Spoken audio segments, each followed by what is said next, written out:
Welcome to Escaping Purgatory, a podcast where we rewatch Supernatural, then talk it through in the hopes we can finally escape this show. Join us each week, leave comments on upcoming episodes, and together we can escape Supernatural Purgatory. Hello. Hello. I feel like I should knock. Come in! So this episode is all about doors and death's door and death. Death. A lot about death. Yeah, a lot about death. This episode has a lot of triggers in it. Mm-hmm. So if you need to skip it, absolutely 100% fine. We'll be here in 2 weeks with a filler episode. So yay. Yay. Yeah. Something a bit more light and fun and airy than this one. But yeah. Yes. You know, look after yourself. Yeah. So,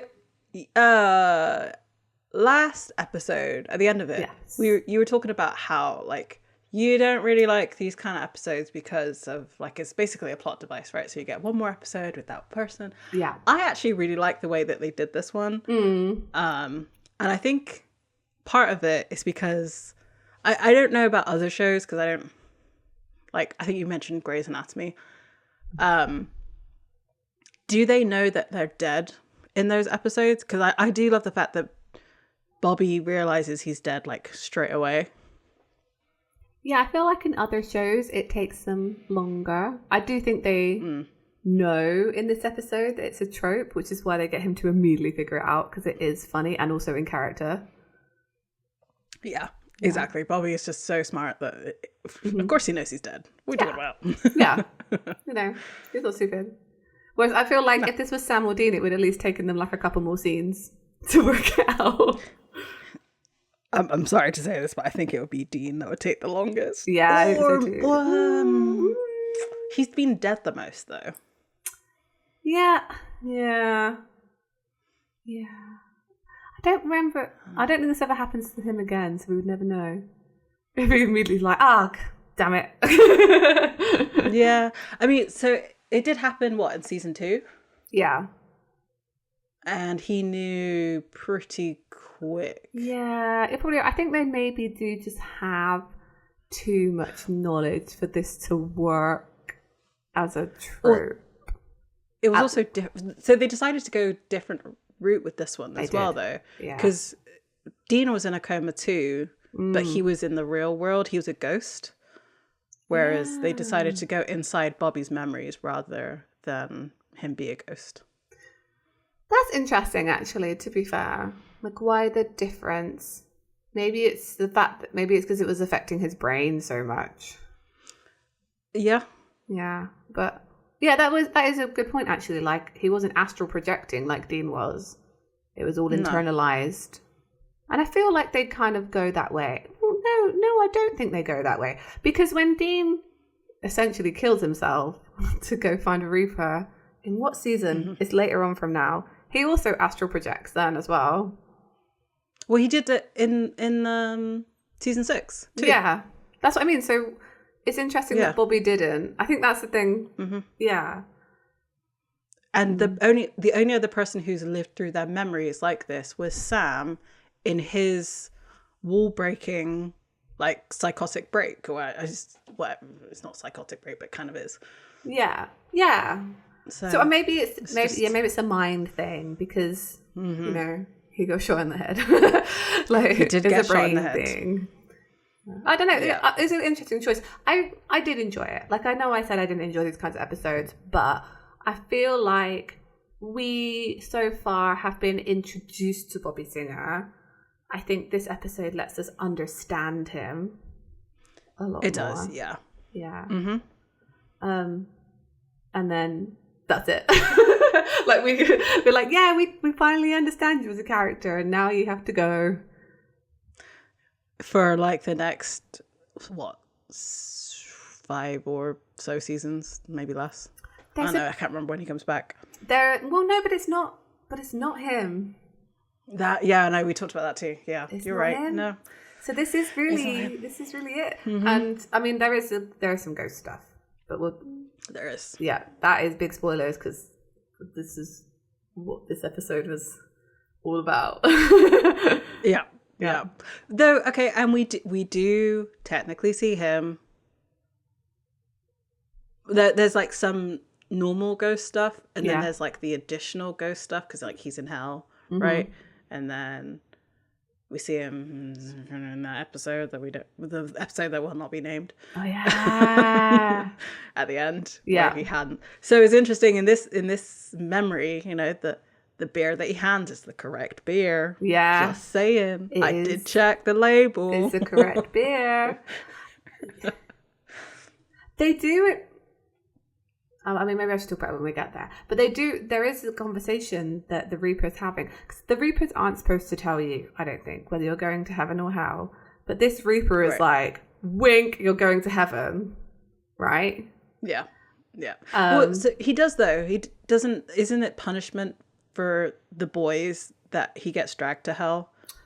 Doesn't like Crowley do it for some reason? Like, I feel like something like that. Yeah.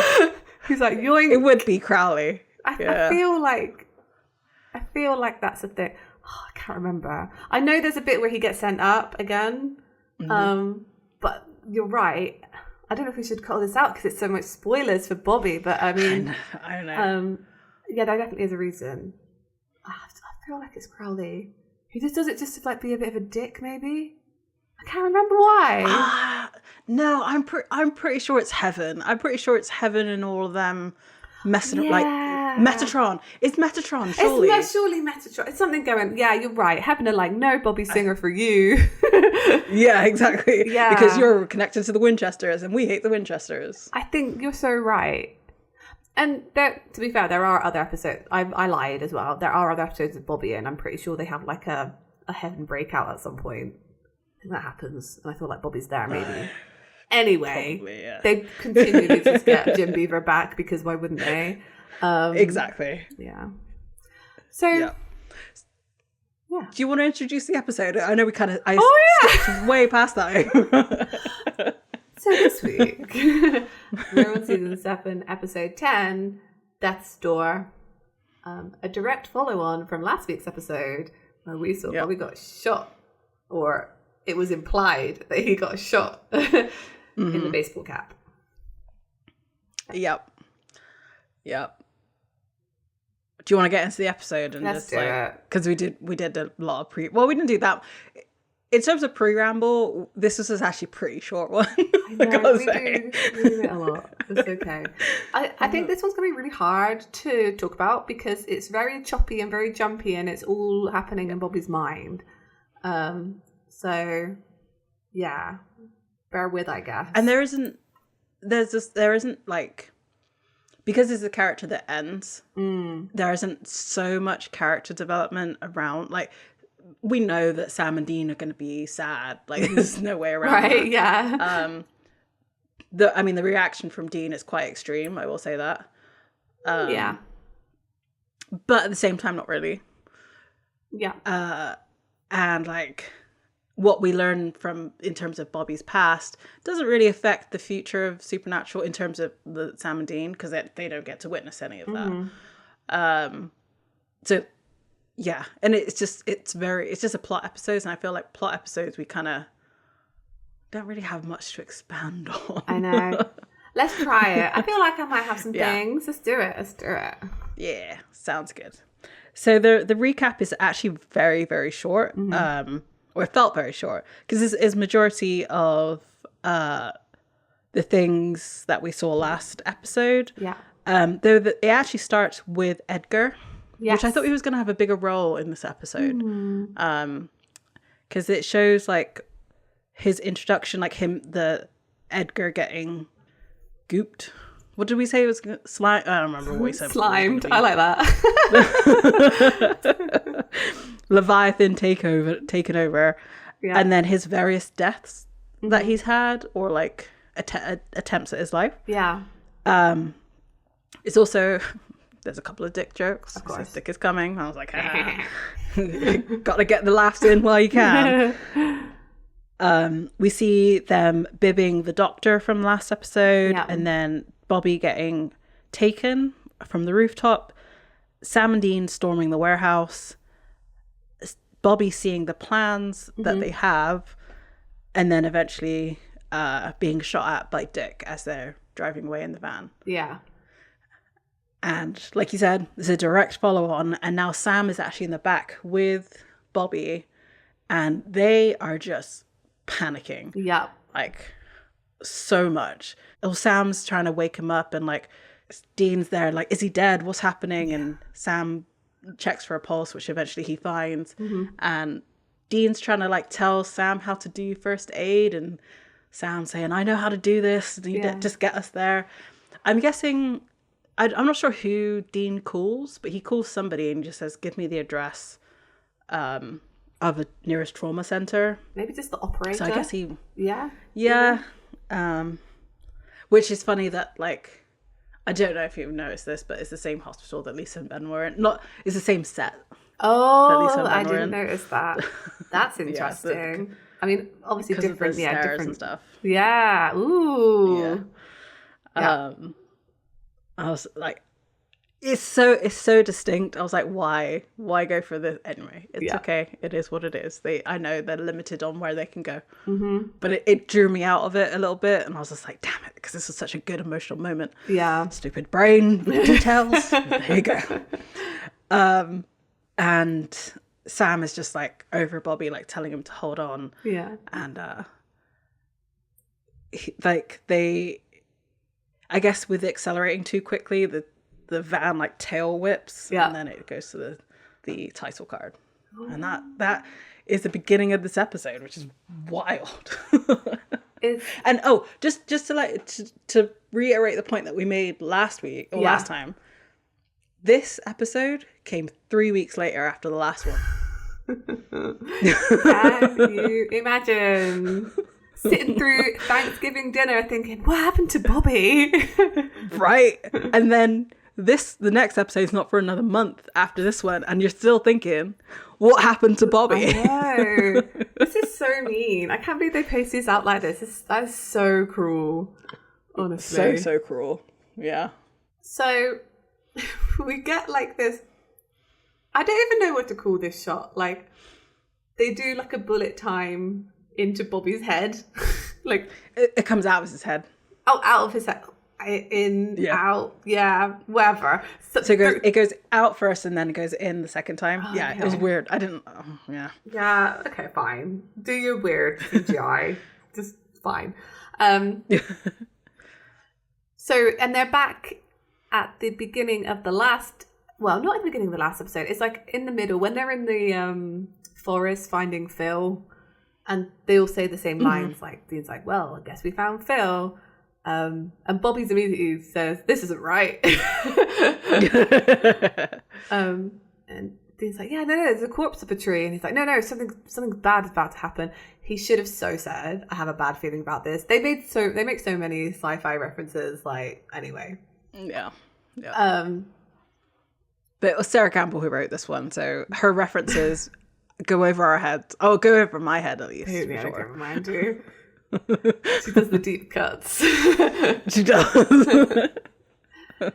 So like a drop of blood drops onto Bobby's hand, and you like it looks like it's obviously from Ranger Phil, but like Bobby puts his finger to his head, and when he lowers his eyes, there's more blood on it.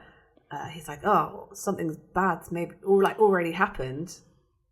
Right. So they go to the old house where they autopsied the guy, the turducken guy, and as he goes in, as he goes in, Bobby takes his hat off and like he's got a slight like smudge of blood underneath, and he just says balls. So Sam and Dean are acting like Sam and Dean. They're like, "What's going on?" And Bobby's just like, "I got shot." Obviously, they don't believe him, but then they're not real. It's really hard to talk about people in this because they're not real. So they're just a figment of his imagination. Yeah. I guess they're almost like another version of him. So it's almost like him arguing with himself about like what's happened. Yeah, I think so. I can see that. Or like how he would imagine that they would react to him. Yeah. So it's really interesting to see how he sees them because it's kind of spot on. Yeah, right. So he explains to them that like he got shot out in the real world. They're doing their whole like, what's, you know, sit down, what's going on? He's like, no, you know, I need to get out. Like, there's something I got to tell you. And they're like, okay, tell us. He's like, no, not you, the real you, like out there in the waking world. So he's got some numbers that he writes down on a piece of paper. They are 454895. And he kind of folds that and puts it in his pocket, explaining that basically the Leviathans, he found something that they really need to know. Like, he's desperate for them to know what it is. This is his whole reason for existing throughout this episode, that he needs to get these numbers to Sam and Dean. Yep. And then as he kind of like puts this note in, he's suddenly somewhere else in his house, presumably. Because his wife is there, like the younger version of herself, in some sexy lingerie. It kind of annoyed me that her strap was down the whole entire time. Yeah. Like, if you have breasts, you know this happens. And you're pulling up straps all the time. Like, she's not going to leave it down. Even like the conversation that they're having doesn't seem to be one that would be initiating the deed, right? Yeah. I'm going to defend the show for this. I think this is because it's memory Karen. I think this particular image of her is how he remembers this conversation. So that's a detail that is like front and center in Bobby's mind, and that's why she never fixes it. I'll give it to you then. Fine. I won't argue it. Yeah, fair. So she says, are you going to stand there or hand it over? And I initially thought like the piece of paper, but like a glass of wine has manifested itself into his hand. Right. So he's like, Karen? She says, you were expecting Farrah Fawcett? And he said, no, she always calls first. At least that's what I said the first time this happened. That was so cute. I love it so much. Yeah. So she takes the wine from him, and he's kind of reminiscing over her, like, it was just like this, like, you're beautiful. And he sits on the bed with her. And she's still talking to him in the memory, but he's like taking it off script, essentially. Like, you know, I know what this night is. I remember this. And she says, I've thought about this a lot. I really, and then he interrupts her and says, sat with this, and they like say it together as he's finishing her lines. So I think, knowing the rest of the episode, I think this is her maybe telling him that she wants to have children. I think so. Yeah. But you have to, I think you kind of have to think back to it once you've watched the episode, if that makes sense. But this is what's happening. So they're sort of like, he's just in, you can see that Bobby's still in love with Karen, like he never got over her. Yeah. It's very, Jim Beaver is an amazing actor, because he's like, honestly, it shows in his face. It does. But he has to leave, and he's saying like, I've got to, but then there's like a sound of thunder outside. And he says that he doesn't remember a storm happening. And he goes outside, and there's like a really bright moon. Yeah, it's very, very obvious. Yeah. But then like the moon disappears. I'm trying to think, like, what did the thunder? Because you remember when Sam was in his dream world, and like the lights from the car or whatever was like Dean shining a light in his eyes. I wonder what the thunder and the moon disappearing like was. I think the thunder is them moving him in real life. Yeah. As they're trying to like revive him and stuff like that. That makes sense. And the Reaper does kind of explain the light situation, because he's like, have you noticed it's starting to get dark in here? That's so true, I think actually. that's why it's such a giant moon when it didn't need to be. It didn't need to be a giant moon. Bobby sees like a young boy running from behind like a shed outside towards the house. And he clearly recognizes him because he says, Mother Mary, I've got a messed up fruitcake. So he leaves, and as he exits the door, he's now in a street at nighttime. There's still like the lightning and the thunder and the storm and everything. And he's wearing a pest control uniform as Rufus is about to walk into another building. So they're clearly on a hunt together. I guess an early hunt because of the way Rufus talks to him, like he's training him almost. I think so too, yeah. Yeah. Because he says, number one trick is act like you know what you're doing, Bobby. So Bobby asks for his help while they're there. I need your help. Bad. Yeah, damn straight you do. No, listen to me, Rufus. I'm gonna die. Oh, now that's a realistic view of the mortality rate on a ghost hunt. He holds up like an EMF reader, which is going crazy. He says, whoa, Nelly, red line. All right, baby boy, here we go. And this Rufus calling Bobby baby boy. When they look, obviously they were supposed to be younger at this point, but they didn't make him really look younger. Yeah. And they wouldn't for Bobby because all of his memories, he looks the same. Because he's replacing himself. But like Rufus, so I was saying to Amy beforehand that like the thing I noticed immediately with Rufus is that he's now wearing a feather earring. Yeah. And I was saying, like, do you think this is like a representation of him basically being like an angel, or like maybe thinking on it more, maybe he's like the guiding force through his mind for Bobby, because Rufus was the one that he went to for advice, basically. So yeah, it was interesting to see that. Nothing's really done on accident like that, especially prop choices and jewelry. I definitely think. I think it's all alluding to the fact that kind of Bobby's supposed to go to heaven, like because there is a lot in this episode, and I think that's part of it. Like, yeah, Bobby should be going to heaven right at the end of this. Yeah. So yeah, I think you're right though, because I clocked it as well. I was like, yeah, that's a cool earring.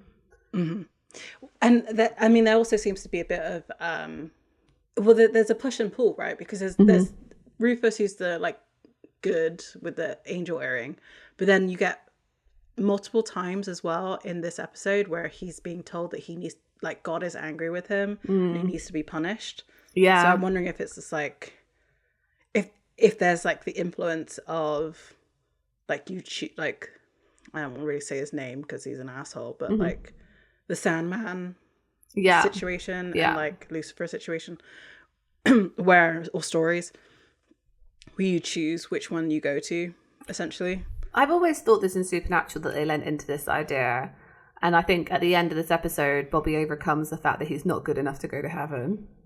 You know, I think that is the whole point of this, as well as, you know, waking up. Yeah, and there's some really sweet moments which I'll get to as well, because they're later on in the episode, which I think is right. I think he does choose to go to heaven. Yeah, at the end of this. He has to be convinced basically that he deserves it, and I think he meant it. And I love it. Yeah. So they go into this building, which is a church. Rufus says, "Are you coming, Bobby? I mean, we're not getting any younger here," which I think was a nod to the fact that they're just like at their age, which I loved. That the boy appears again and kind of like grabs Bobby's arm and says, "God's going to punish you." And then he sees like a glass of broken milk on the floor. But when he sort of turns back, the boy's gone. They go into the church, and there are... I had no idea about this bit. I'm really interested to know what you think. Like, I get maybe, again, it's just things disappearing in his mind, because they see 6 people. They look like a gospel choir. Right. And they look like they're about to start singing, but then the thunder goes and they just disappear. Yeah, I think it is just that. It's like showing that his mind is like cutting things out. Falling apart. Yeah, falling apart. And then a Reaper appears behind Bobby. I really liked this Reaper. I didn't at first, but then at the end I did. Do you know who he sounds like? Who?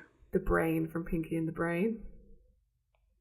Oh, yeah. Kinda. I can hear, yeah. It took me ages to the episode, and it was like the last scene, I was like, yeah. I didn't end up looking up to see if he's not the same voice actor, because I know the voice actor who does Pinky and the Brain is much older than this man. But I was like, he really sounds... Listen to it again, honestly. I will, yeah. So he's this like bearded man in a suit. As we know, Reapers... I don't know. It's funny because Reapers seem to dress formally, but Tessa didn't. I think because... I feel like... because Dean doesn't respond well to authority, I think turning up in a suit would have just been a bad idea. Yeah. Yes. I agree. Yeah. I feel like for Dean they purposely chose the most non-threatening Reaper. They're like going down the line like, okay, you'll do. He won't fight with you. And he still did. All the way down. Yeah. And he has like a pocket watch, which he does some really cool like flicky things with his pocket watch, which is maybe why they hired this particular actor, because he can sort of like pick it up and close like quite well. And he just says, "Your time's up." Da, da, da. And because Bobby is a smart man, he realizes that it's his Reaper. And he's like, well, I heard you guys grabbing repees. I thought that was kind of an interesting word. In broad daylight in their sleep. But I never heard of a Reaper showing up in some guy's custard. So this like banter, by the end of the episode, it makes sense as to why this Reaper talks to Bobby this way. Because like very much like a last episode, like tough love is how you get through to Bobby too. Yeah.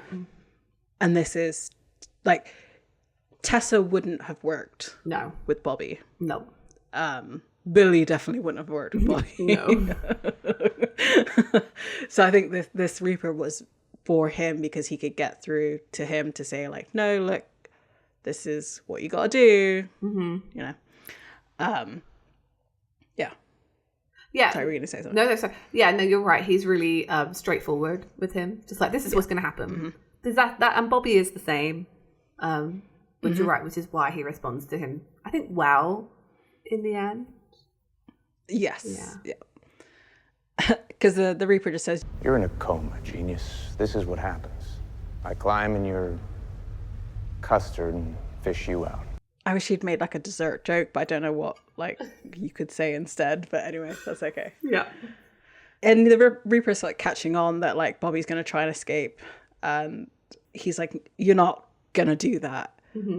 He flips open his watch and he's like, "I can find you anywhere." But like Bobby just like runs off. Like it's not even a good like Batman moment. You just see him like running. This was so funny. I don't know what was so funny. It was just like she completely just like legged it. Look, bye. Yeah. I'm gonna try. And so now we're on like a different memory because he's got like we eventually learn that going through doors is, well, like I said at the beginning, like connects you to different memories. Yeah. So this next one is Sam and Dean, and they're arguing over two movies, which is Chuck Norris' American Hero Collection and The Delta Force. And Sam and Dean are arguing about who could kick whose ass, which Jet Li obviously could kick Chuck Norris's ass. I mean, clearly, Dean is wrong here. Stop being such an Americanist, whatever the nationalist. I thought in these scenes that they're supposed to be younger than they are now. Like maybe even, I don't know when it would be because, and the only reason I have to back that up is like because of Sam's shirt. Yep, I agree. I was 100% there, and I was like, they couldn't cut Sam's hair or Jared's hair, so they had to like make do. But yeah, I feel like they were supposed to be like in their teens. Yeah. And I was gonna say like, oh, maybe not because they have beer, but you know that they've been drinking beer since they were like 12. Yeah, that's so true. Yeah, maybe like just before Sam went off to college or something, like before he ran away. I feel like just sort of then. So like older teens. Because they fight like they fight like children as adults, but It's just the way that they're like, especially the last like fighting over snacks. Yeah, exactly. Is definitely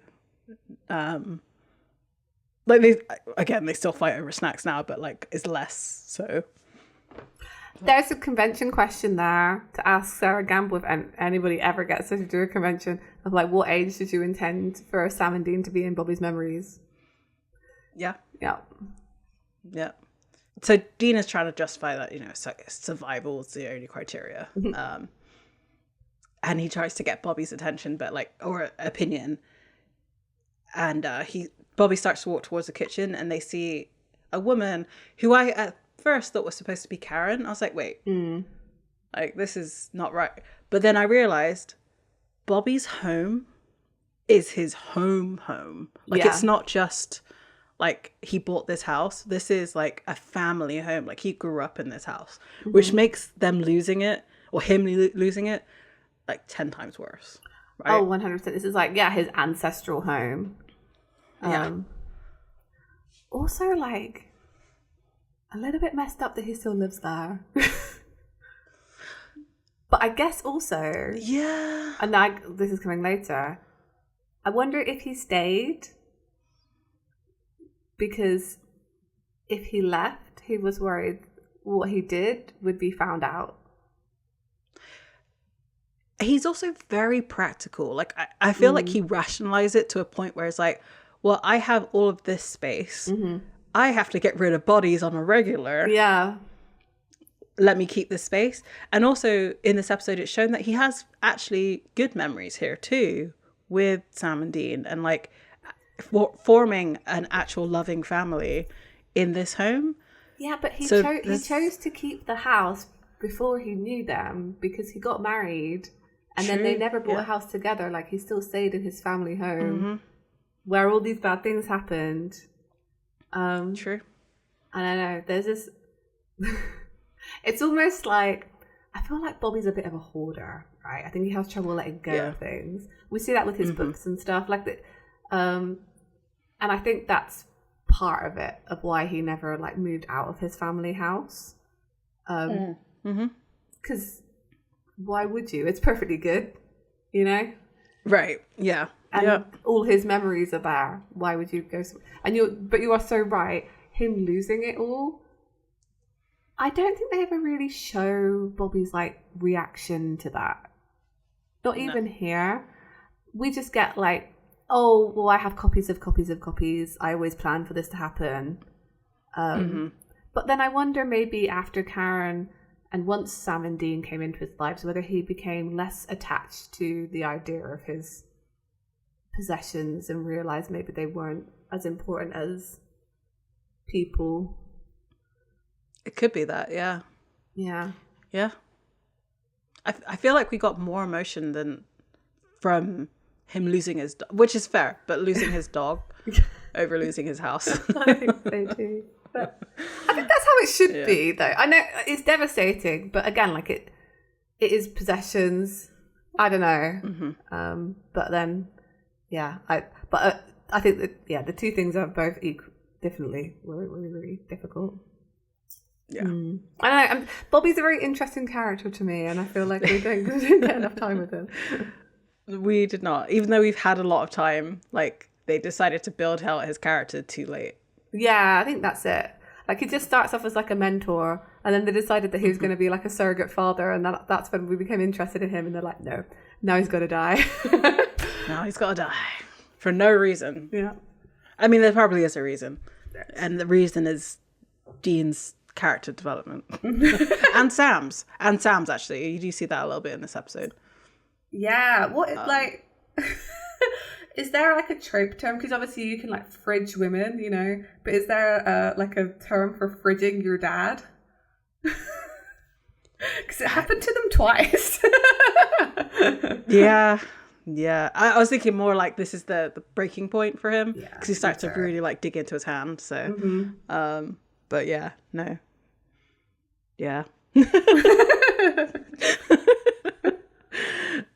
So we find out that this is actually Bobby's mum, and she tells him to go wash up because he'll be mad. He then closes the door and he's back at the church, but in the mausoleum area, whatever it's called, where they keep their dead. Yeah. The crypt, that's the word I was looking for. They're basically doing it, finishing out a case. They find the person that they're looking for, the body of the ghost that they're trying to hunt. And it then goes back to the real world, and we see Bobby getting wheeled into the trauma center, and he's starting to go through all of the stuff that they need to do. Sam and Dean look absolutely distraught because they're like, can't do anything for him. And they're just doing their usual like medical speak. They're like, that's our uncle. And they're trying to ask like what they're trying to do. And they're like just trying to get him stable. Dean is obsessed with getting the bullet out of his head. Yeah. In this episode. And the nurse is like, if we can get the swelling down, and if we can do this, and if we can do that. And Sam just says, if he even lives that long. Yeah. But then we go back into Bobby's memories, and he's at the church. This is where the ghost snatches at Bobby's heart. He goes back to the hospital, and they're doing more medical stuff. Because he's like, because of what the ghost does. Yeah. I think it's a bit of both. It's like feeding off of each other, I feel, like his memories and what's happening in the outside world. And because he starts to crash again, even though he was stable just a few moments ago. Yeah. Rufus then manages to hit the ghost with iron. She disappears. Bobby falls to the ground. The ghost then flings Rufus away, and like he gets knocked out. He then stabilizes in real life. Yeah.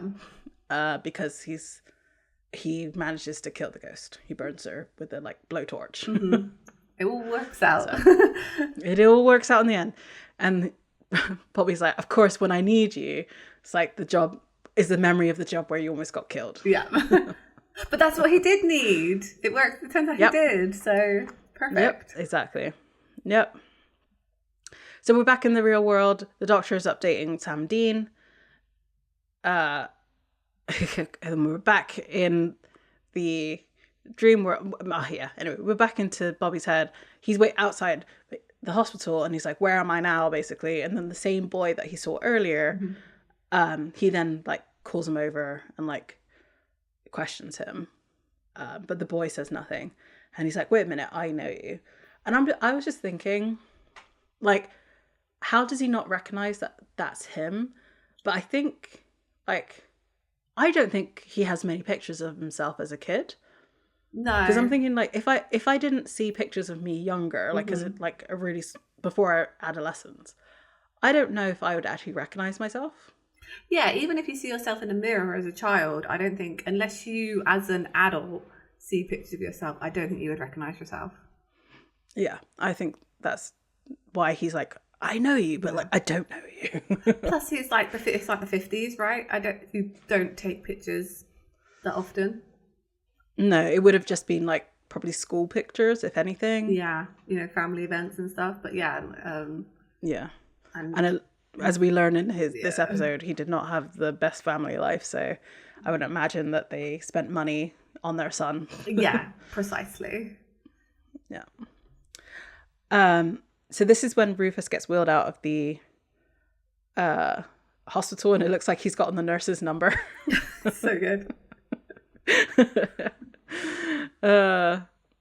And Bobby turns back around and sees that the boy is gone.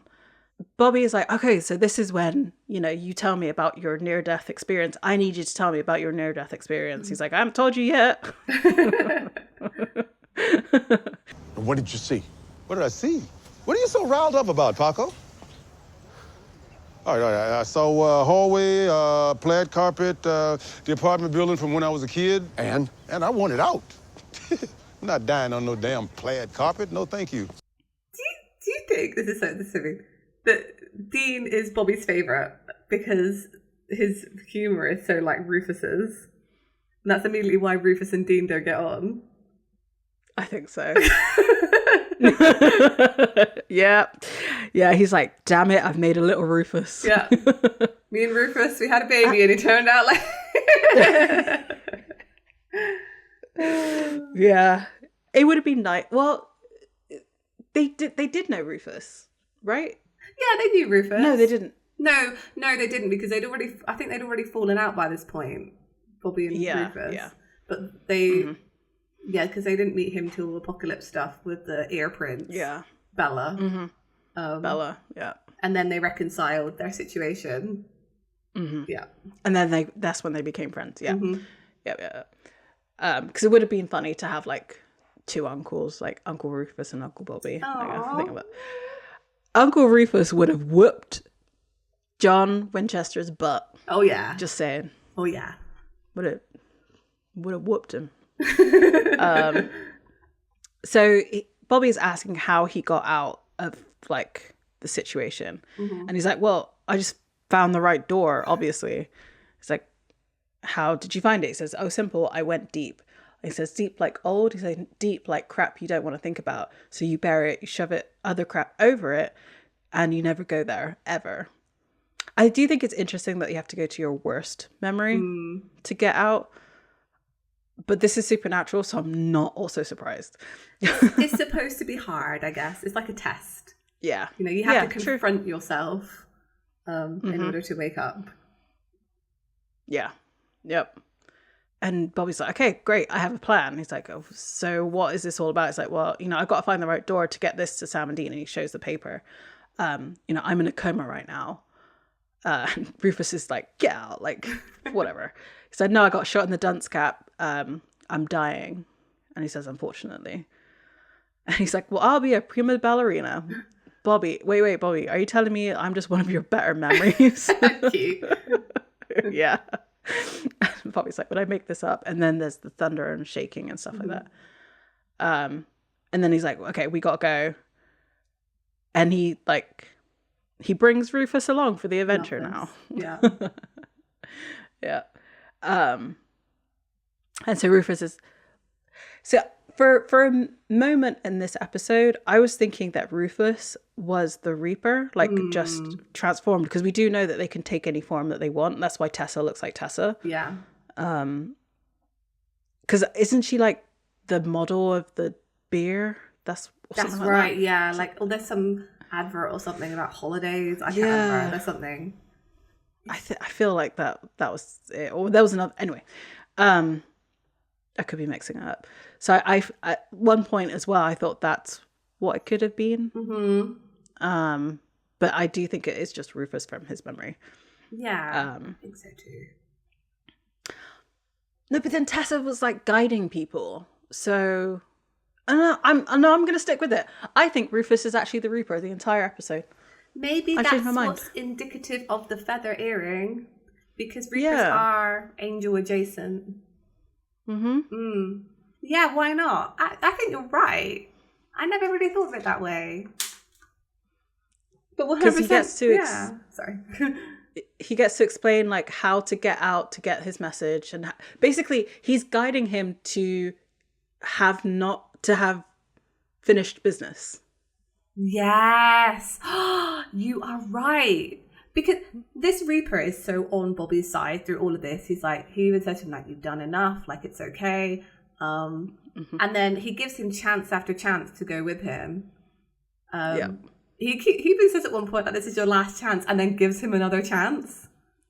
Right. So I think you're right, yeah. I think it's the Reaper. And like when he does the spell, he can't get all the ingredients for the spell, but he still does it because he opens a drawer and everything disappears from it. Yeah. So yeah, I think this is the Reaper. I think so too, actually. Yeah, I think this Reaper was fully on like Team Bobby. Yeah. That's so fun. Yeah. Oh, cool. I like talking about this episode. Yeah. For now. Because Rufus is saying, you know, aim for your worst memory. Think, focus, you got it. The worst, okay. And Bobby's like, oh, I've got a metric ton of worse. And he said, you know, just take a shot. You know, the killer bride called you a heartbreaker. Has that got anything to do with it? Like, because you're a family man if I've ever saw one. And he's like, thanks for narrowing that down. And then he goes, everything shakes again. And they go back into their old house, and Karen is there, like, yelling at him. I can't believe you. I hate you. Everything's a lie. Our whole life, our vows, everything. You knew I wanted kids. Why didn't you just sit me down and say? I don't understand. You're a good man. You'd be a good dad. And I'm just like, yes, he is both. And like, what does that even mean? You break everything you touch. What kind of excuse is that? She then steps on some broken glass that's there. He goes to try and help her, and he just tells, like, in this particular memory, she is acting against the Bobby that's there in the memory, but not this Bobby. Like, he's now stepped out of it and is watching it. Yeah. But I guess they couldn't find a younger version of Jim, so they decided just to have her act against nobody. Because, like, how do you really get a younger version of Jim?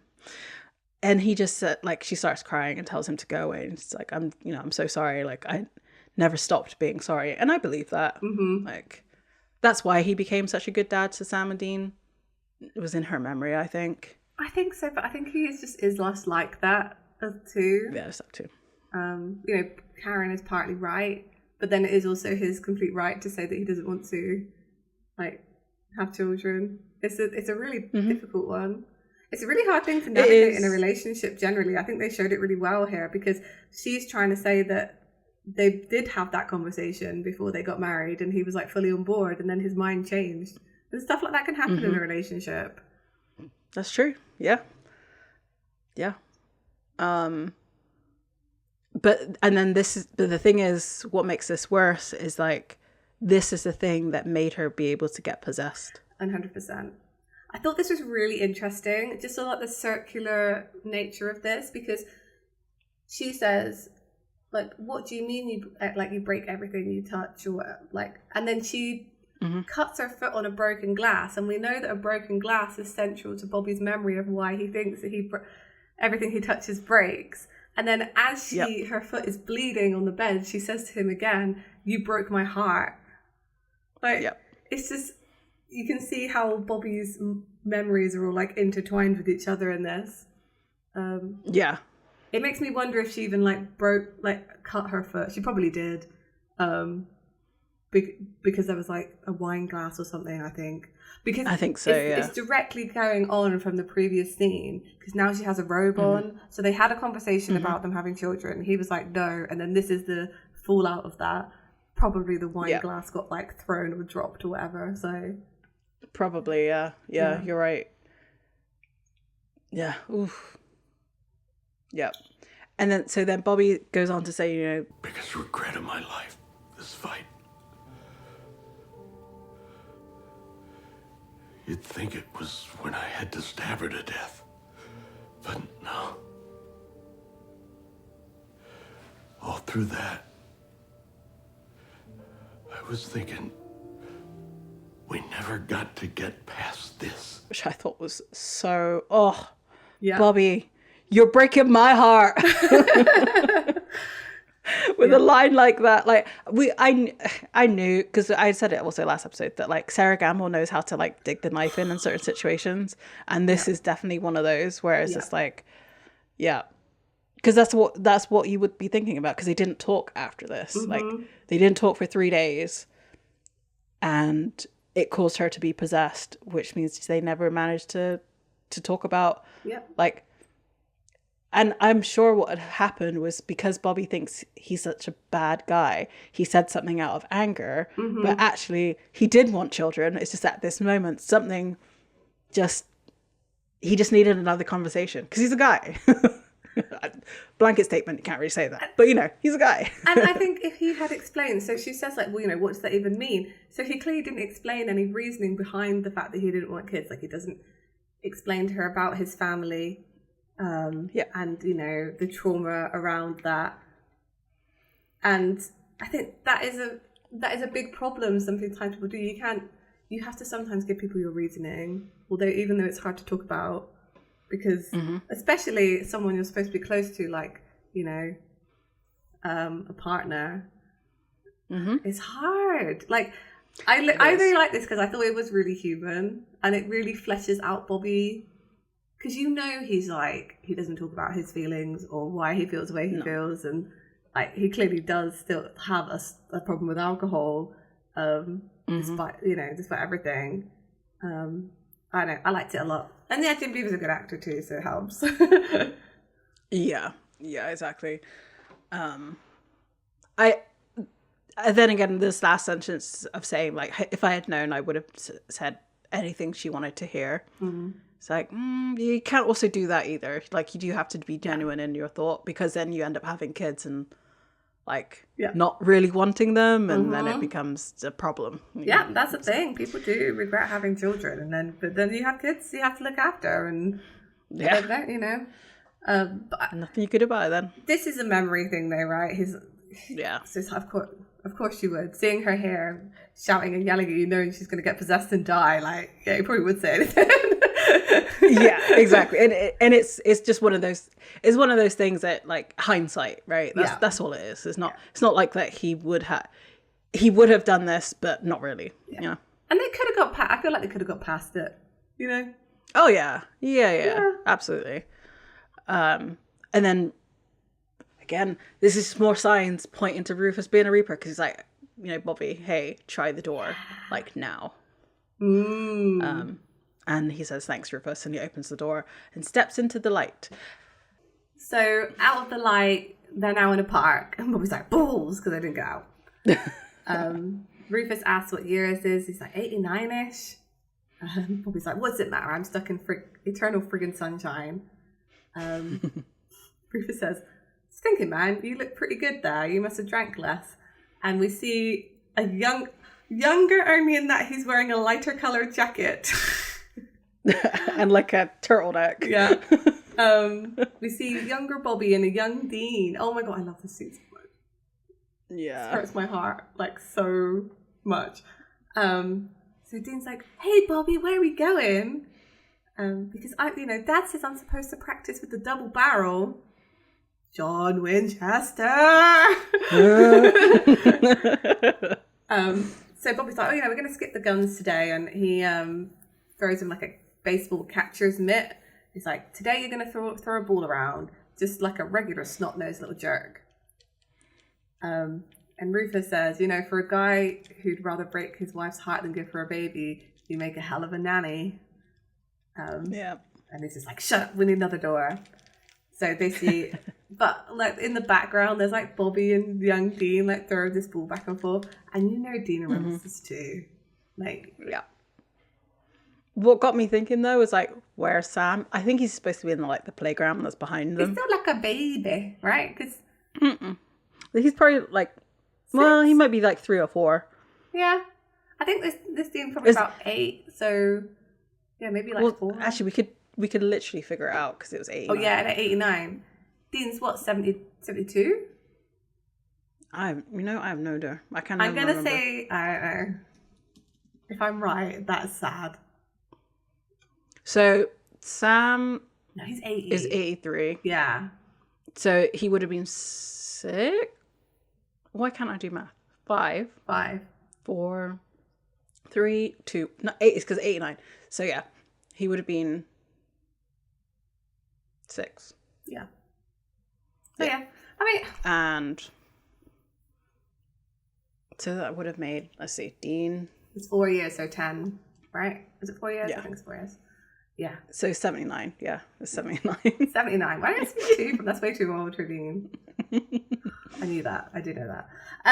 Yeah, I don't know. School.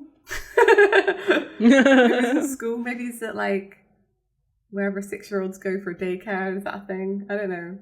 When did children start? Yeah, he would be in like 1st grade. Yeah, I think. So maybe they thought he should probably like learn to read before. Yeah, that's true. Shoot some guns. Dean doesn't. We do know this. Dean never got to go to school. Like that was not his thing, right? Yeah. Well, we do see him go, I think. But yeah, this is alluding to the fact that Sam is not there, so he wasn't on the you need to go learn to shoot guns thing at 6 years old. They probably thought he was too young at that point, so that's why he's in school. But Dean, as a 10-year-old, is like, yeah, you're a man now. Shoot a gun. It's ridiculous parenting. Yep. So they look for another door. They find this shed, and they leave. And Rufus is like really digging into this, like, you know, why no kids? Bobby's like, ain't that deep. Dad was a mean drunk. Figured out I'd be just like him. And hey, look, I was right. No sense passing on the legacy. No, Bobby. And Rufus is even like, you're too hard on yourself. You're more of a cranky drunk. You do know that whatever you're trying to avoid with the eye rolls and the grumpalumping, that's exactly where you need to go. So they kind of argue about whether or not that's what they need to do. And Rufus is eventually like, look, I'm trying to help. Like, do you want to get out of here? Do you want to die? Bobby just says that he's trying. And they do end up going back to a memory of his family in Bobby's kitchen. So his mother is serving dinner. She's clearly scared of his father. He's like sat there. Don't know how to describe. The actor who played Bobby's dad, I think, did a really good job of being really like repulsive. Yep, he did. He did. Yeah. Because you're like, look at you, just sat there like you own the place. That's what I was saying. And then we see young Bobby come in, and obviously it's the young boy that's been following him around. And he sits down at the table, and his father says like something derisive to him, like, oh, the crown prince decided to drop by for a late bite, and his mother defends him. So his dad asks for him to pass something on the table, and this is when young Bobby knocks this milk glass over, which we've seen before, alluded to with Karen too, with the broken glass, and we see it fall in slow motion. And his dad just is a typical abuse, like it's typical domestic violence in this kind of scene that we see on TV. Because obviously I realise that it doesn't always look like this in real life, but this is how it's portrayed on TV, especially I think in the 1950s. I've like seen this a lot on television. Right, yeah. So it's his dad just goes off on him. He says the line like, "You break everything you touch," and his mother is very like, again, she's scared of him. She's clearly cleaning up the broken glass, and she says something like, "Let's just have a nice supper," and he turns on her. And we can see that he's drinking as well as he's having this like tirade at his family. He says, "I get no respect in this house." Bobby and Rufus like look at each other, and Bobby's just like, "Nope, we're not going there. Nope, that's enough of that." And Rufus is like, "That wasn't it. Like that wasn't gnarly enough to go spelunking." And Bobby just says, "That was any given Tuesday night. Believe me, it was nothing special." And Rufus says, "No, you're scared." There's some more thunder, and Rufus is urging him now, like, "Look, the Reaper's going to catch up with you. You have to figure it out. If there was some way to stop that damn thing, but it's a Reaper, Bobby. You're screwed." See, the Reaper Rufus even gives him the idea. Yep. So Bobby's like, we're going to stop the Reaper. Of course, because this is supernatural and they can stop anything. Yeah.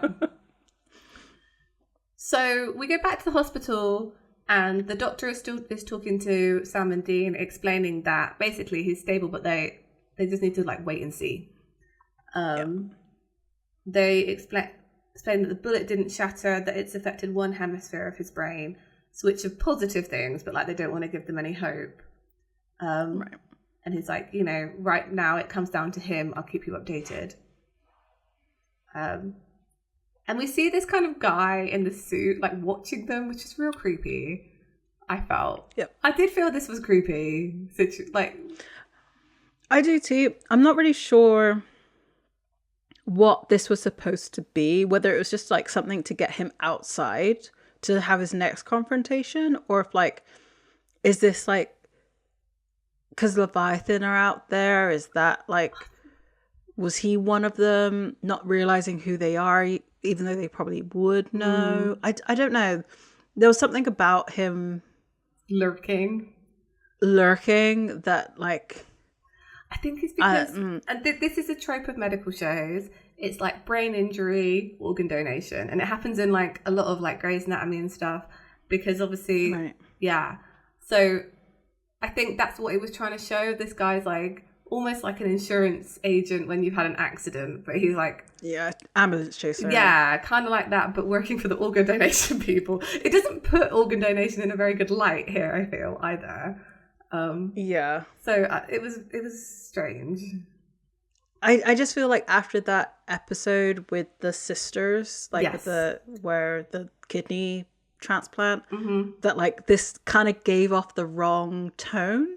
Because like of course they would never be an organ donor because they know exactly what happens. That's true, actually. So like you're right. If it was just to get up outside, they could have done something different. Like literally, Sam could have just said like, "Oh, you know, go get some fresh air." Yeah, go get some fresh air, or like he could have even said something like, "Oh, I don't know if Bobby's going to get through this," and Dean could have gone like, "Of course he is," and walked off. You know, like it's all that kind of stuff. Anyway, like he could have. I feel like he could have had the same conversation with Sam. Like even the stuff that he says. That's so true.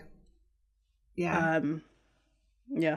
Maybe I think they also wanted to see him break on another person. Like it's just it's like it could literally just be a normal person, and his overreaction to a very it's not a good position to be in, right? Having some random person ask you to like. I feel like that's a bit unethical to... It's very strange because like I feel like this would normally happen. Yeah. You'd be like taken to a side room, given like a cup of tea or coffee or whatever, like ease you into it rather than just like, hey, organs, you know? Yeah. So, yeah, this guy walks up and he asks who's Robert Singer's next of kin. And of course he then goes and it cuts to him talking to Dean. And I was like, why not Sam as well? And I was like, I bet Dean was like, it's me. And like walked off with him. Yeah. Yeah.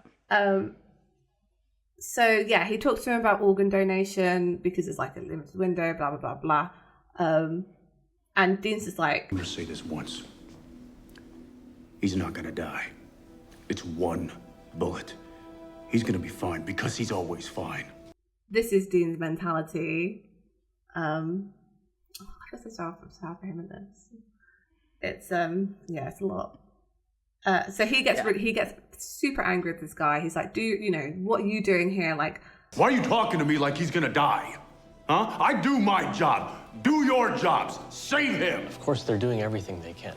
I think this is part of the conversation they were having previously of like, why do I have to always save everybody? What do they do for me? And now when he needs their help, he feels like no one's doing anything to help him out. Yeah. Which is why he ends up like punching this glass next to this guy's head. Like it's strong enough that it leaves like blood on the glass. And he just says to him, "Walk away from me now," which scared. Yeah. Scared. A little scared, little turned on. No.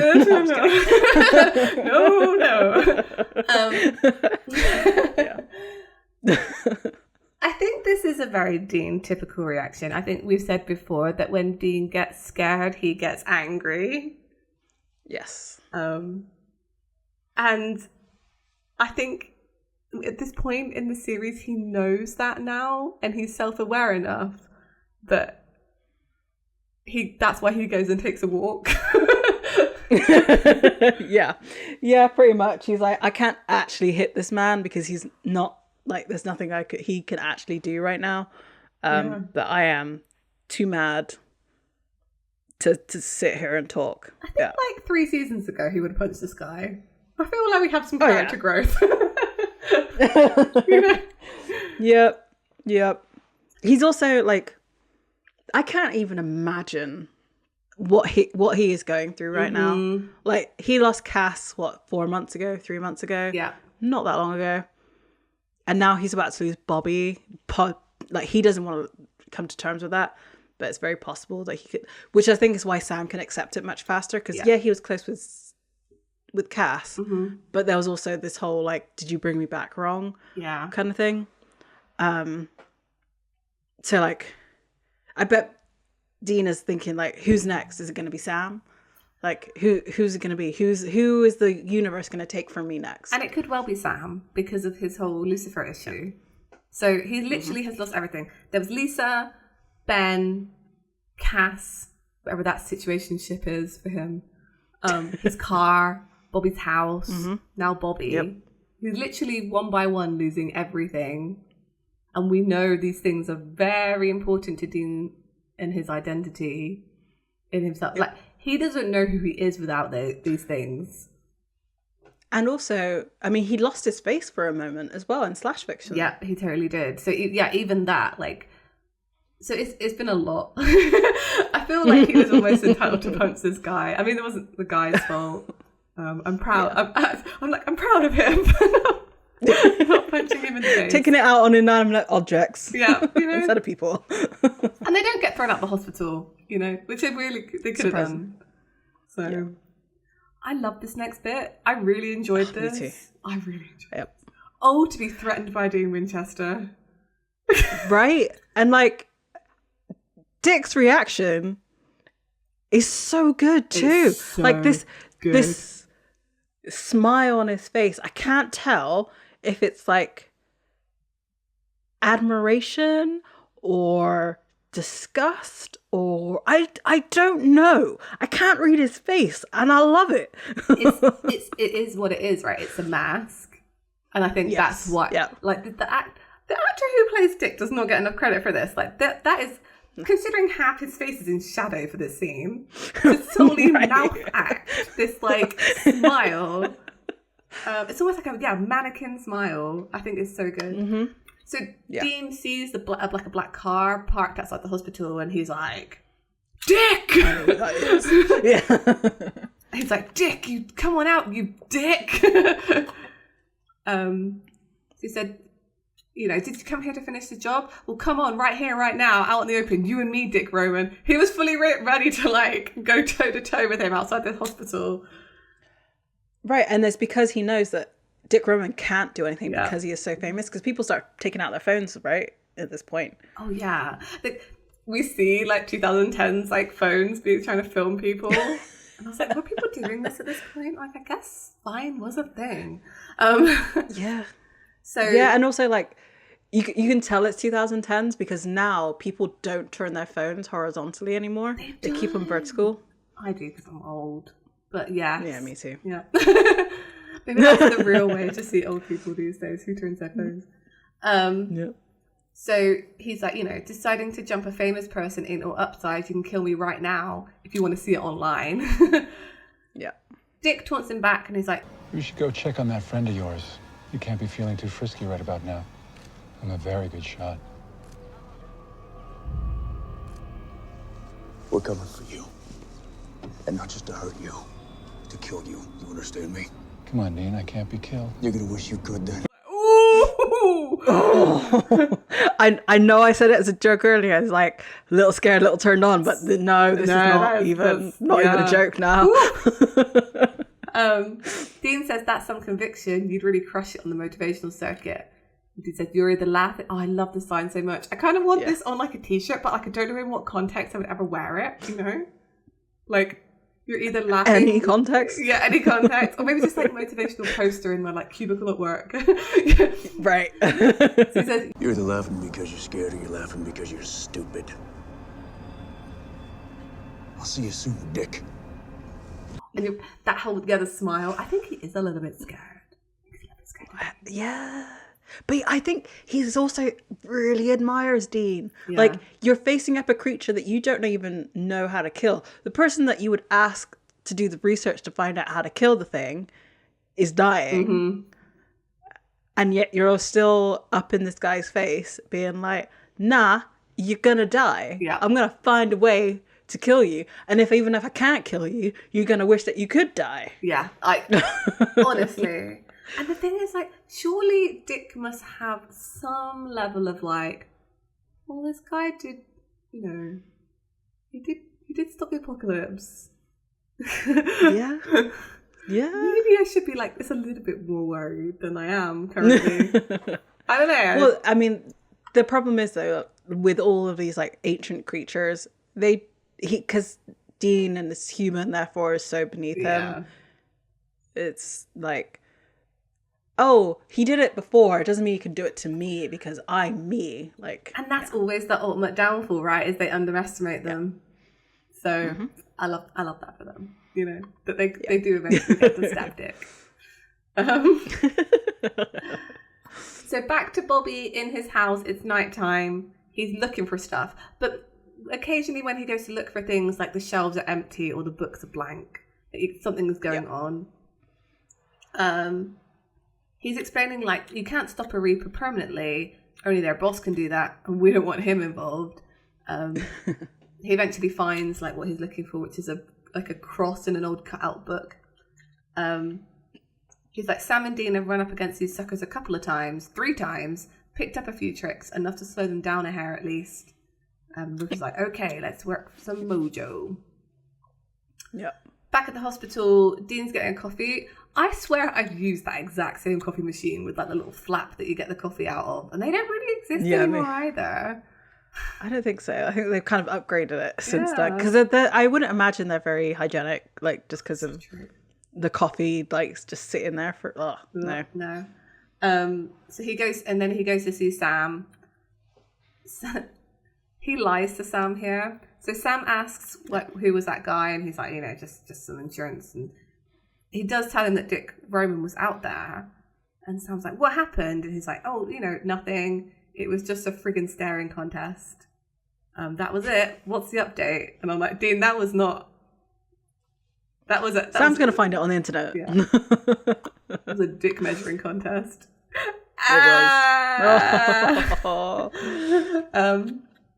So Sam explains, like, Bobby's doing better. They're, like, not sedating him anymore. Like, he's breathing on his own.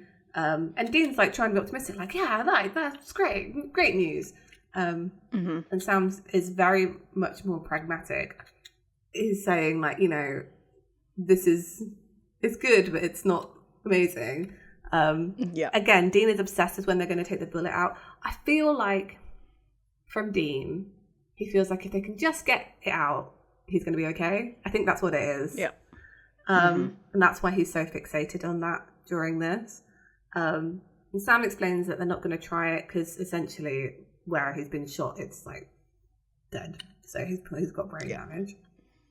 So Sam and Dean move, like, Sam takes Dean away to, like, talk to him. And Dean's in complete denial that, like, anything's going to happen to Bobby. Sam is saying that it could happen and is trying to prepare Dean for that to happen. And Dean's like, why do I need to do that? And Sam says, because it's real. And Dean has a very Dean moment where he's... What do you want to do? You want to hug and say we made it through it when Dad died? We've been through enough. He doesn't feel like they deserve to lose Bobby. I think that's what it is. Like, Yep. And it makes kind of sense because, like, you know, in the last episode, Dean was already fed up of everything, of the world trying to, like, not exist, like, trying to off itself, and they have to keep saving it. Yeah. And, like, the reward that they get is, like, you know, shitty houses where they don't have hot water, they don't have heating, they have nothing. Yeah. And now the universe is taking more from them. So I think that I really like that really resonated with me for a second. I was like, yeah, you have been through it. Yeah. Like, you do deserve better than this scene. Yeah. So Dean walks away and Sam's left, like, holding his scar, like he's making sure this bit, it's like he's making sure that it's real, because I feel like he is so sad about this. He's like, maybe I am still there. Like, maybe this is Lucifer messing with me. Yep, that was definitely it. Yeah. And I feel like Sam is really overlooked in this episode because his grief is not so outwardly managed like Dean's is. Yeah, he keeps it very, like, close. Yeah. And, I mean, it brings back to, I think it is that episode, in fact, where he sees Bobby get stabbed through the heart by Lucifer. So it's like Sam has seen him die, but he didn't actually die, but, like, he's seen him imaginary get injured before. Yeah. And it was, shocking to him. So yeah, it was very much a reassurance of that, like, I can't get out of this. Like, this is actually happening. Mm-hmm. Yeah. 100%. I feel for Sam. I do feel Sam. I do in this. Yeah. Yeah. So I don't feel like it gets addressed.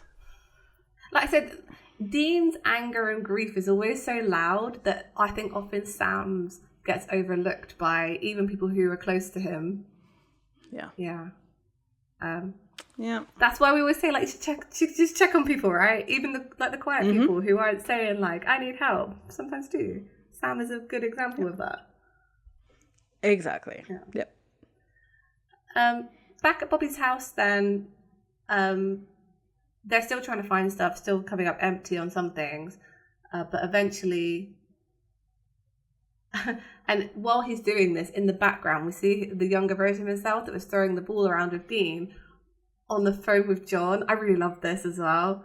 It's like, no, we didn't shoot rifles. As a matter of fact, we threw a ball around. He's a kid, John. They both are. They're entitled.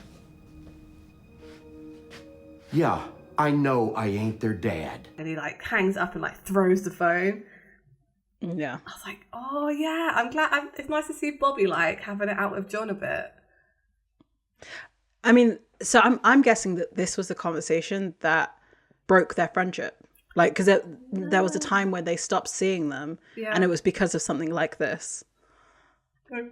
So I wouldn't be surprised if this was the conversation, and, like, because Bobby seems to be bouncing between, like, happy memories and, like, sad memories, and this is like I feel like a happy one because he knows he did the right thing, but a sad one because he knows that he has just lost his family a little bit here. Yeah. Because, John can be like, fine, I won't bring them to you anymore, if you're not going to follow my rules. Yeah. That's a pretty good point. Probably, I think you're right that it is that. So they're still getting stuff for the spell. They do it, essentially. They do the spell. And the Reaper appears. He says, cute. Got to admit, first time anyone's pulled one on me while actually unconscious. Rufus is still... This is why, like, I'm like, maybe... I'm still with it. It's in Bobby's mind. I think he is the Reaper. The Reaper says, like, look, I'm trying to help you, Bobby. You're going to die. Think you can stop it by pinning me like a bug? And Bobby's like, well... So he says, like, you've seen the dark coming, people disappearing, things going blank. Look around, cell by cell. And he does look around. He sees that... like photographs he has, like people's faces are blurred now. There are empty shelves and things, and stuff is just disappearing. You can tell in the background. Right. So understand, this trap won't hold forever, because this room won't hold, because you are going to die. And then offers him, he says, come with me, be done, you've earned it, or fight me, stay here, and you know the drill. Rufus then pipes in as well, saying, I don't know, Bobby. I mean, you really want to get stuck, turn into some ghost? See, I initially thought that Rufus was, like, basically playing devil's advocate to Bobby in his own mind. Like, it was him in his arguing with himself about what he wanted to do. I do like your version more. So Bobby just says, like, I know what I'm doing, and Rufus is like, you're thinking about how you can help those boys. How many spirits you meet in their right mind? Some hunter's going to cut you down. Right. Bobby's just asking whose side he's on. And the Reaper speaks again. He says, look, Bobby, you've helped. You got handed a small, unremarkable life and you did something with it. Most men like you would die of liver disease watching Barney Miller reruns. You've done enough. Believe me. And this is where I'm like, he's trying to convince him that it's going to be fine. He's going to go to heaven. Yep. Everything's cool. And Bobby's just like, I don't care. Why? Because they're my boys. I'm like, oh, no, my heart. And then he turns and sees the younger version of himself. It's like, the only way out is through. So lead the way. And he says goodbye to Rufus. It's nice seeing you again, old friend. And then to the Reaper, thanks for the chat. And young Bobby walks and Bobby follows him. It's all very metaphorical. Oh yes, the whole thing. Yeah, the whole thing. And so Rufus and the Reaper are never on screen together, just saying. I mean, they're in that room together, but not on screen together. They don't talk at the same time. I think, yeah, I think so. I think they're one and the same. So then we're back to that the memory of Bobby's abusive situation with his father, and the mother's trying to be very like calming and just she's cleaning it up, and Bobby's father's like, why don't you go get a broom or something, like you're just gonna sit there. So the younger Bobby leaves the room. The father then goes over to the mother. So why he's like that? It's because you give him whatever he wants and tough love, but like not really. And she's just like, no, it's okay, look, I'm almost done, you just relax and have another drink. And he's like, don't tell me what to do. But young Bobby hasn't actually left. He's watching what's happening. And so another trigger warning, there is abuse on screen. So he does strike his mother, knocking her down. She now has like a cut on her mouth. And Bobby, like, mother is blaming Bobby for why this is happening, because she says like, why do you always provoke him? It's like, he's a child. Yeah. And his father just says, well, he's a bad kid, that's why. And this is where like current Bobby, who has been watching all of this unfold and like is getting angrier and angrier and angrier, it's just like explodes, and well, not explodes, but just says, Well, that's a load of crap. Who the hell were you to say? I'm your father. And you show your father respect. This is probably why Bobby was a father to them, because he could see his father in John, right? 100%. Like, ding, ding, ding. Yeah. Surely. Yep. So, because he's like, you show him respect. Bobby says, the day he deserves it, you drunken. And his mother tries to quiet him, and he says, bully, punching women and kids. Is that what you call fatherhood in your day? And his father says, you deserved it, believe me. You were nothing but ungrateful. And Bobby's like, I was a kid. Kids aren't supposed to be grateful. They're supposed to eat your food, break your heart, you selfish dick. Loved it. You died. You died, and I was still so afraid I turned into you that I'd never had kids of my own. And this, again, is where Bobby's dad says, good, you break everything you touch. And he's like, Well, as fate would have it, I adopted 2 boys, and they grew up great. They grew up heroes. So you can go to hell! oh, my goodness. It's so... Like... It's so emotive. Like, it really makes you feel... Like, again, Jim Beaver. Like, it just really makes you feel it. I'm like, hey, maybe he should have told Sam and Dean this. I feel like he does. Well, here's the thing. Yeah. I think that something that he says is in a minute, like, this is when you learn, like, they never say thank you. And then Sam saying thank you. Oh, yeah, that's true. Shows that, like... And, like, Dean has already proclaimed them to be heroes, right? Yeah. Again, saying that they've saved the world multiple times, but nobody knows. So I do think they do know it, but obviously having the words of affirmation, also very important. I do feel like Jodie reiterates some of this at some point. I feel like there's a kind of speech she does that's similar, of like, you know, kids aren't supposed to do this. You're supposed to basically like look after them and make sure they're okay. But essentially the same sentiment. And I may be thinking of that wrong, but I'm sure. And I do like that theme that kind of runs through Supernatural, that like there are bad. Most of the parents in Supernatural are bad parents, right? Like pretty much all of them. Yes. I'd say Lisa's fine. She is the best parent, yes. Yes. I mean, and then we get to see good parenting through like Jodie and Donna as well. Like, but I think it's an interesting theme to have, especially like along with, you know, absent fathers. abusive parenting, let's be honest, with John and, you know, with Bobby's father here. It's like it's breaking the cycle, right? So, and breaking the cycle is another theme of Supernatural with apocalypses and stuff, but it is also about this kind of like generational trauma, essentially. And Bobby did. Yeah. I know he still has an alcohol problem, but he, you know, tried to give Sam and Dean a normal childhood, you know, tried to teach them right from, like, they even said it in the last episode about like him taking them out like tracking and teaching them things and just generally like mentoring them in a way that John didn't seem to.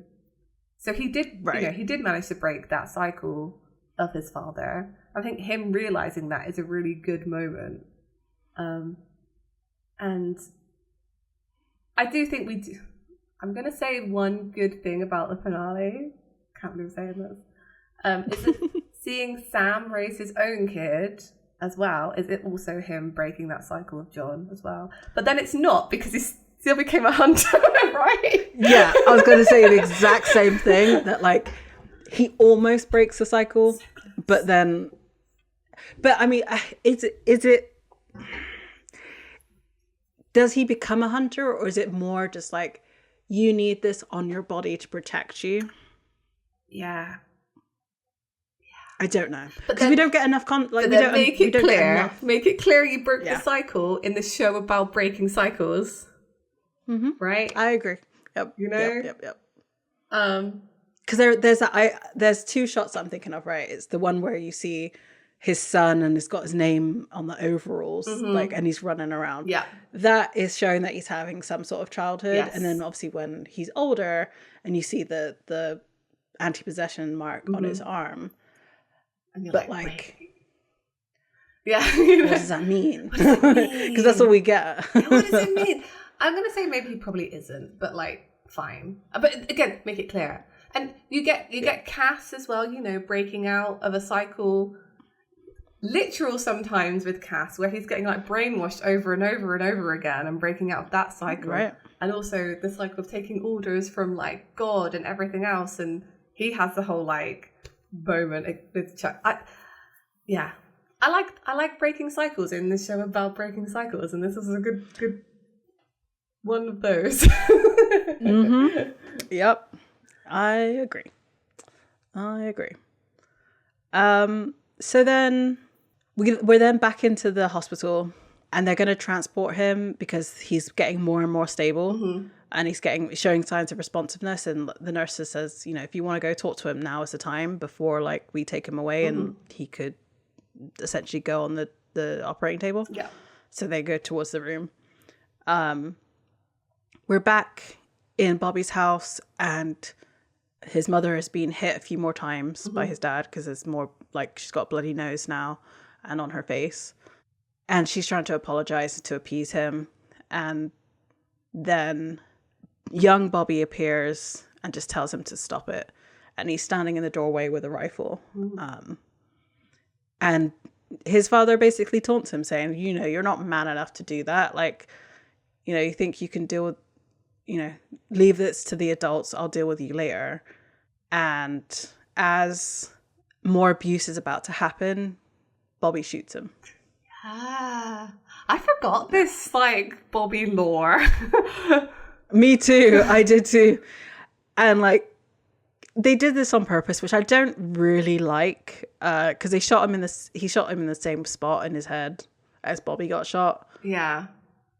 I'm like, we're literally just talking about cycles here, but like, no. But it is different. If they're going to kill off Bobby, which, like, his father got shot because he was a terrible person, right?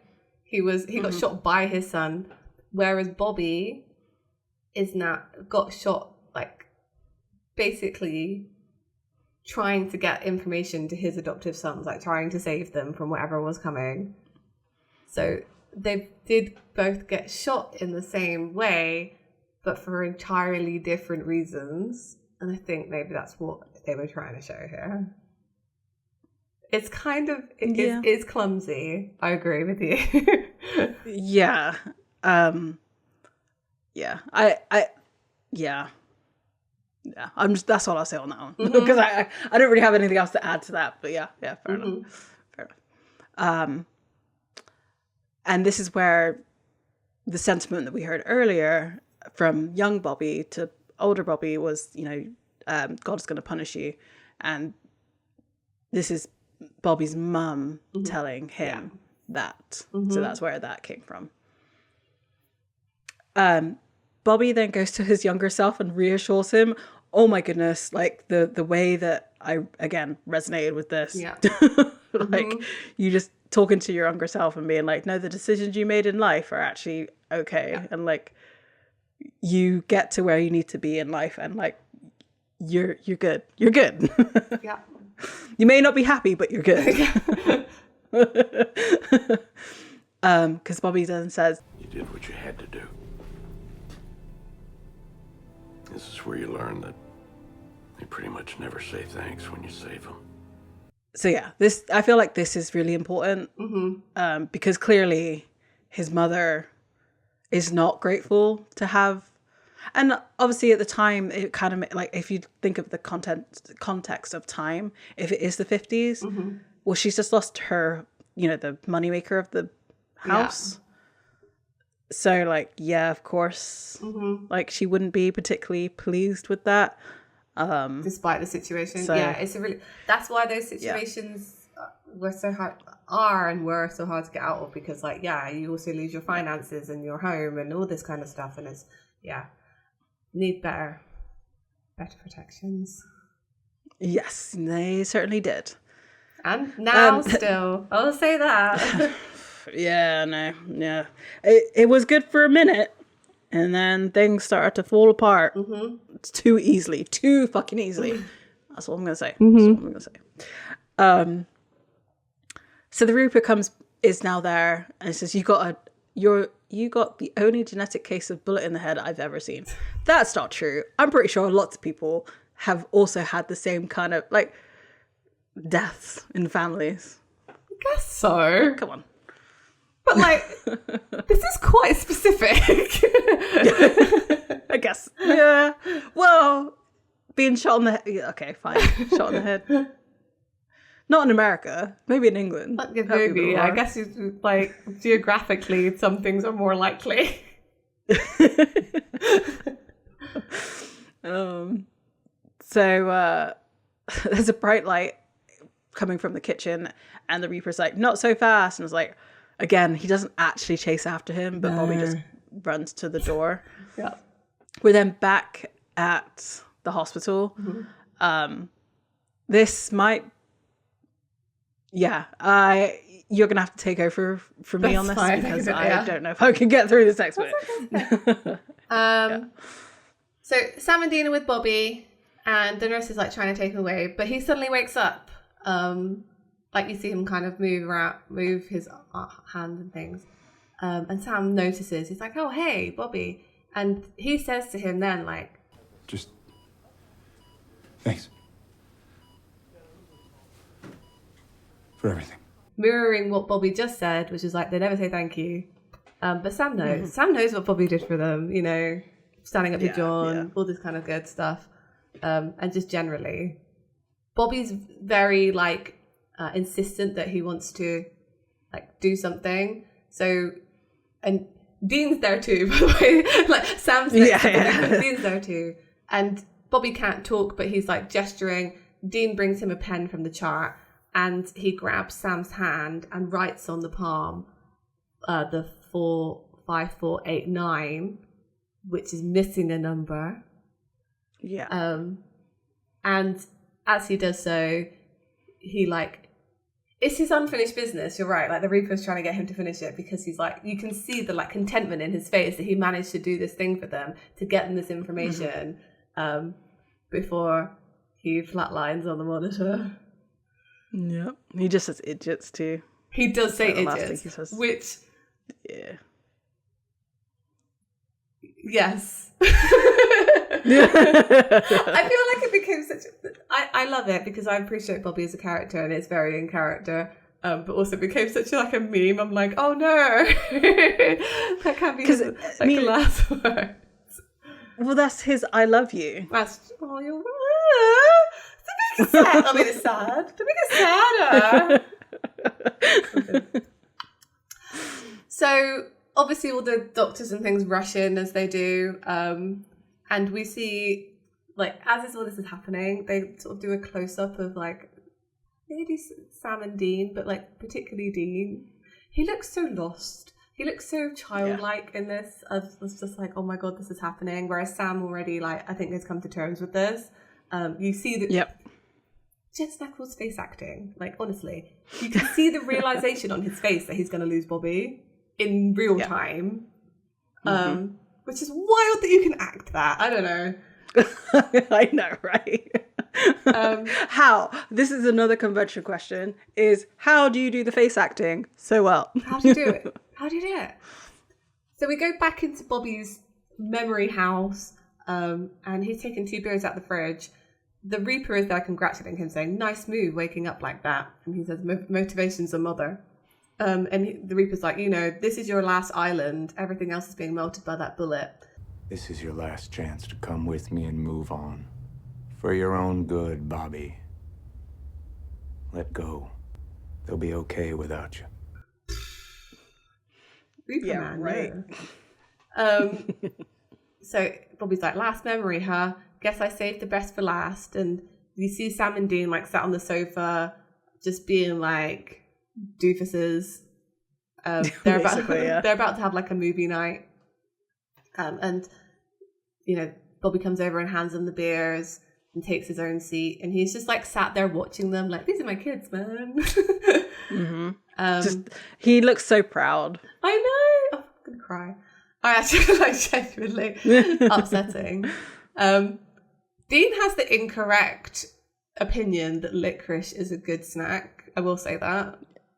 Yeah, I'm 100% with you on that one. It is an incorrect opinion. It's disgusting. Incorrect. It's gross. It's so gross. No matter what flavor, whether it's black, the red one, none of it. None of it is good. None of it is good. It's disgusting. No. Also, Sam is right. Peanut butter and banana sandwiches are good. So there we go. Maybe I'm a Sam girl or not. I'm also in a disagreement with Sam on this one, but that's because I don't like peanut butter. But we didn't say that, because when I say I don't like peanut butter, people get upset with me. I'm like, why? It's just food. Why do I get upset with you about peanut butter? Like, I can see how that's an acquired taste.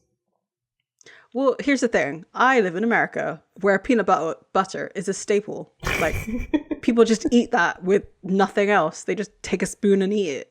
You'd be more accepted here. You should come back. I know, you don't right? have to put up with the stigmatism anymore of not liking peanut butter.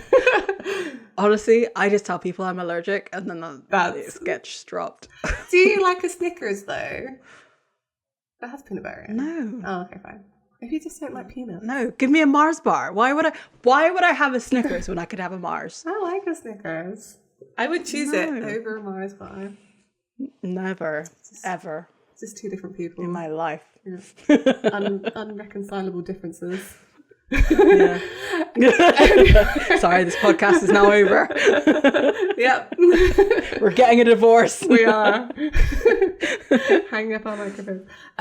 Yes, so Dean maintains that licorice is classic movie food with popcorn, and then Sam says popcorn. I'm like, no, popcorn is actually the good stuff.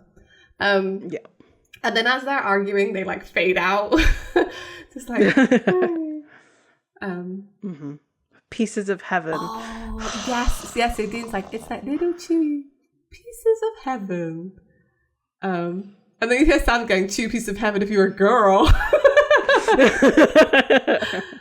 And then the Reaper gives him another chance, after giving him his last chance. He's like, well, Bobby, stay or go. What's it going to be? And his watch is ticking, and you just hear it as the end of the show. The end credits go. Fade to black. Yeah. So what did Bobby decide? That was the episode. Yeah. So the thing I hated, I'm going to cut this out. So I've always said that in TV shows, when people die, they don't really show what really happens. And they're not going to, because of it's actually pretty horrible. Jim Beaver, being the actor that he is, Absolute fucking bastard. got the breathing thing down. I'm like, fuck. Fuck you. Fuck. That's the thing that really got me. Maybe you could go tell him like, fuck you when you see him next. Maybe it would go from that way. I know, right? Yeah. Like, why did you have to be accurate with it? Like, I'll get annoyed when I see death scenes because I'm like, that's not how it is. But like, actually seeing how it is, I'm like, okay, yeah, that's why they don't do it. Exactly. Because it's too close to home for a lot of people. Yeah. Too many people. Yeah. It's it's not quite. It's very, very similar, but it's not exactly how it is. But it's horribly close. And I was just like, oof. I'm so sorry. We don't have to watch this episode ever again, and we did the podcast and it's done. And I can go eat some chocolate. But the thing is, it's such a good episode. It is a good episode. It's such a good episode, though. I just because I didn't remember it, so I think it's just it just caught me off guard. Yeah. So like knowing that it's coming is going to be different the like second time round, or third time round, I guess. Yeah, this episode was heavy. We did like say that it was going to be heavy kind of at the beginning. I think we did. But we'll put some links in our description in case you were affected by anything in this episode. Just look out for yourself. And if you've skipped this one to the end, like, that's fine. We're not here to judge you. Absolutely. Yeah, absolutely. So do you have anything else you want to say about this episode? I don't think so. Like I said, this because it is so plotty, and the development character, like learning about the character is sort of useless. Not useless, but it can't really go anywhere. I don't really have anything else to say. Just face acting from everybody involved, so good. Rufus was the Reaper all along. I stand by that for forever now. And just take care of yourselves, guys, please. Yeah, I think so. I think I reiterate that. Because this one did leave me feeling like a bit bummed out. I was like, oh yeah, I need to go I actually didn't. So I watched this at the end of my TV night. So I put up on my shows and I was like, oh, I should watch Supernatural. I watched it and then I had to go to bed and I was like, now I feel sad. Whereas I should have done it the opposite way around, or I should have like watched this first and then watched all my shows. You know? Yeah. But it's also Supernatural, so you do kind of love it at the same time, right? I love it, you know. And it isn't. This is a really good episode. Like I think they did everything well. So they handled every issue in this actually really well. I will say that as well. They didn't like minimize it. They didn't excuse it. They met it head on, essentially. Quite bravely. Maybe not bravely, but they met it head on and didn't shy away from how it affects people generationally. Yeah, I think it's good for Supernatural. You know, yes. Sometimes they do. I feel like move away from this stuff. Oh, yeah. They do, and I am attributing it to the fact it was a woman who wrote this episode. Yeah, I'm just saying. Sarah Campbell is good at emotional writing. Like we said at the beginning, said at the end, she's good at emotional writing. I feel like she sometimes gets a lot of slack for being a showrunner during season 7, but I think the emotion hits in this season when it needs to, and I think that's down to her. It does. Yeah. Yep. 100%. Agreed. Cool. Okay, so next episode is episode 11 of season 7, Adventures in Babysitting. Yep, that is the one. Yep. So yes, I don't remember this episode at all, so I guess we'll talk about it when we talk about it. So at the end of the episode, we'd like to thank the Pixel Agora for his wonderful logo art. Go to our Redbubble and have a look at it. See if there's something you like. And if you'd like to come talk to us about this episode or any other episode, you can find us on social media at Escaping Purgatory Podcast. So Facebook, Instagram, Bluesky, Tumblr. On Bluesky, we're Escaping Podcast because we couldn't fit the name. So come hang out. Nice. So this week we got very, very, very, very sad. But we learned so much about our adopted father, Jim Beaver. And hopefully next week we can find our way out. Bye. Bye.